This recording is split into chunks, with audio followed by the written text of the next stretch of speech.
Now, depending on our mode, this can get a little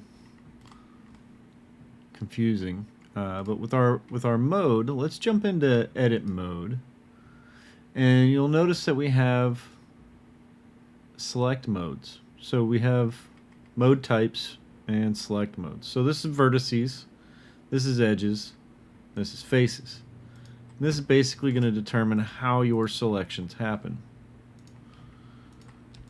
And you have little representations of what they're going to look like as well.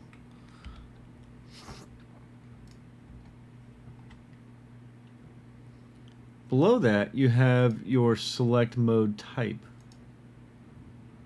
Again, there's a lot of modes going on here. I'm just going to leave this box select, and that's that. But you'll notice it doesn't select the back face. So, depending on our mode, we'll determine what happens in those areas. So that was selection modes.